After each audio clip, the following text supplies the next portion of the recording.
بسم اللہ الرحمن الرحیم۔ السلام علیکم۔ ابراہہ کعبہ سے اتنی نفرت کیوں کرتا تھا کہ 60,000 فوج لے کے کعبہ پہ حملہ کر دیا؟ کیونکہ کعبہ پورے عرب کے لیے سب سے مقدس جگہ بن چکی تھی۔ پورے عرب سے لوگ مکہ عبادت کے لیے آتے تھے، جس سے چند لوگ بہت پیسہ کما رہے تھے۔ ابراہہ کو اس بات سے بہت غصہ آتا تھا کہ یہ غریب مکہ والے، نہ کوئی ان کا بادشاہ ہے نہ کوئی گورنمنٹ ہے، یہ کیوں پورے عرب کا سینٹر بن چکے ہیں۔ تو اس نے حملے سے پہلے اپنی سلطنت یمن کے کیپٹل صنعا میں ایک بہت بڑا چرچ بنایا تاکہ لوگ کعبہ کو چھوڑ کر اس کے پاس آئیں، لیکن یہ پروجیکٹ پوری طرح فلاپ ہو گیا، جس کے بعد ابراہہ کے پاس صرف ایک آپشن بچا تھا، کسی طرح کعبہ کو گرایا جائے۔ ابراہہ کسی بادشاہ کے گھر پیدا نہیں ہوا تھا، بلکہ یہ رومن امپائر کے ایک چھوٹے سے شہر کے ایک چھوٹے سے بزنس مین کا ایک غلام تھا۔ اصل میں مسئلہ یہ تھا کہ یمن اور حبشہ کی لڑائی بہت عرصے سے چل رہی تھی، کیونکہ یمن واز ڈومینیٹڈ بائی جیوز، یہودی، اور حبشہ میں سارے کرسچن رہتے تھے۔ تو کیا ہونا تھا؟ بڑا وار۔ تو پہلے یہودیوں نے حملہ کیا اور کرسچن کے علاقوں میں بہت تباہی مچائی، جس کی وجہ سے سپر پاور رومن امپائر کو بہت غصہ آیا۔ تب بھی کرسچن ہی سپر پاور تھے۔ رومن امپائر نے حبشہ میں اپنے کرسچن بھائیوں کی مدد کر کے یمن میں یہودیوں کی سلطنت ہمیشہ کے لیے ختم کر دی، اور اس کام کے لیے انہوں نے اپنے ہی ایک غلام کو بھیجا تھا جس کا نام تھا ابراہہ، جو 1,00,000 فوج لے کے گیا اور یہودیوں کی تباہی مچا دی۔ اس جیت کے بعد ابراہہ اور بھی زیادہ اسٹرانگ ہو گیا اور یمن کو اپنے ہی ملک حبشہ سے الگ کر لیا۔ حبشہ کے بادشاہ کو اس پر بہت غصہ آیا اور اس نے پھر ایک فوج بھیجی، لیکن اس بار ابراہہ کے خلاف۔ اس نئی فوج نے اپنے ہی جنرل کو قتل کر کے ابراہہ کے سامنے پیش کیا اور ابراہہ کی فوج میں شامل ہو گیا۔ اس کے بعد ابراہہ پورے عرب کا سب سے طاقتور بادشاہ بن گیا اور پورے عرب میں اس کا انفلوئنس پھیل گیا، سوائے ایک چیز کے۔ ہر سال پورے عرب سے ہزاروں لوگ مکہ میں کعبہ کے طواف کے لیے جایا کرتے تھے۔ تو ابراہہ نے سوچا، اس میں کون سی بڑی بات ہے، ہم بھی ایک بنا دیتے ہیں۔ تو اس نے اپنے کیپٹل میں ایک عالی شان چرچ بنایا، جس کو اس نے پورے دنیا کے ہیرے جواہرات سے بھر دیا۔ یہ بلڈنگ پورے عرب میں خوبصورت اور عالی شان بلڈنگ تھی۔ عربیوں نے اس سے پہلے ایسی کوئی چیز نہیں دیکھی تھی، لیکن کوئی بھی اس کی عبادت کے لیے نہیں آیا اور سب اسی پرانے کعبہ کی طرف جاتے رہے۔ اتنا خرچہ اور اتنا سب کچھ کرنے کے بعد بھی جب ابراہہ فیل ہوا تو اس کے پاس صرف ایک آپشن تھا، تو اس نے 60,000 کی فوج جمع کی اور کعبہ پر حملہ کر دیا۔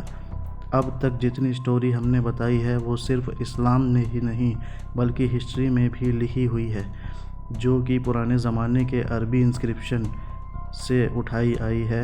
ان سب میں ابراہہ ایک بہت بڑا بادشاہ تھا، لیکن اس کے مکہ جانے کا کوئی بھی ذکر نہیں ہے۔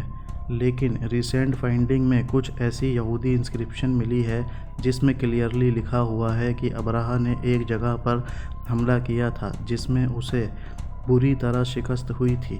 تو اب بڑے بڑے ہسٹورینز بھی اسی کو مکہ پر اسی حملے کو قرار دے رہے ہیں، جس میں ابراہہ اپنے ساتھ کچھ ہاتھیوں کو بھی لے کر گیا تھا۔ اور قرآن میں اللہ تعالیٰ فرماتا ہے، أَلَمْ تَرَ كَيْفَ فَعَلَ رَبُّكَ بِأَصْحَابِ الْفِيلِ، کیا تم نے نہیں دیکھا ہاتھیوں والوں کے ساتھ تیرے رب نے کیا سلوک کیا؟ أَلَمْ يَجْعَلْ كَيْدَهُمْ فِي تَضْلِيلٍ، کیا اللہ نے ان کے مکر و فریب کو ناکام نہیں کر دیا؟ وَأَرْسَلَ عَلَيْهِمْ طَيْرًا أَبَابِيلَ، اور ہم نے بھیج دیے ان پر پرندے غولوں کے غول، ترمیہم بحجارۃ من سجیل، جو ان پر رمی کرتے تھے، برساتے تھے ان پر پتھر، کنکریاں، چھوٹے چھوٹے پتھر کی کنکریاں، فجعلہم کعصف مأکول، اور انہوں نے کھائے ہوئے بھوسے کی طرح کر دیا ہاتھیوں کو۔ یعنی ہاتھی اگر مرا پڑا ہو اور اس پہ آ کے چیلے یا گدھ یا کوے آ کے اس کا گوشت کھائیں تو اینڈ پہ آپ کو کیا نظر آئے گا؟ اس کے ڈھانچے بھوسے کی فارم میں بکھرے ہوئے تھے۔ تو یہ حالت ہو گئی ہاتھیوں کی۔ عربیوں کو پتہ تھا کہ وہ ان کا مقابلہ نہیں کر سکتے۔ کچھ قبیلوں نے لڑائی کرنے کی کوشش کی، لیکن ابراہہ نے انہیں کہا کہ وہ کوئی خون خرابہ نہیں چاہتا، وہ صرف کعبہ کو گرانا چاہتا ہے تاکہ لوگ کعبہ کو چھوڑ کر اس کے چرچ میں آئیں۔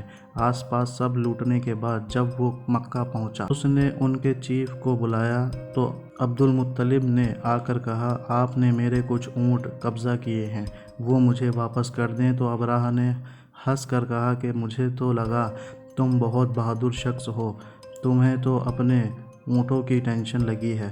تو عبد المطلب نے کہا کہ میں صرف اپنے اونٹوں کا مالک ہوں، اس گھر کا جو مالک ہے وہ جانے اور تم جانو، لیکن اتنا میں بتا دوں، آج تک کوئی بھی انسان اس گھر کو نقصان پہنچا نہیں پایا ہے۔ اگلے دن ابراہہ نے فوج کو حملے کا حکم دیا، لیکن اس کا ہاتھی رک گیا اور بہت کوشش کرنے کے بعد بھی وہ نہیں ہلا۔ اسی وقت آسمان سے کچھ پرندے آئے اور ہر ایک کے منہ میں ایک پتھر تھا۔ یہ ایسے پرندے تھے کہ اس دن سے پہلے نہ کبھی انہیں کسی نے دیکھا اور نہ اس دن کے بعد، اور وہ ابراہہ کے فوج کو ٹارگٹ کر کر کے مار رہے تھے۔ اس کو بہت سارے ہسٹورینز نے اسمال پاکس کی ایک ایکسٹریم قسم کہا ہے، کیونکہ جیسے ہی یہ پتھر ان کے جسم کو لگتا تھا تو وہ خارش کر کر کے اپنے گوشت کو نکال دیتے تھے، حتیٰ کہ کچھ لوگوں کی ہڈیاں تک نظر آنے لگی۔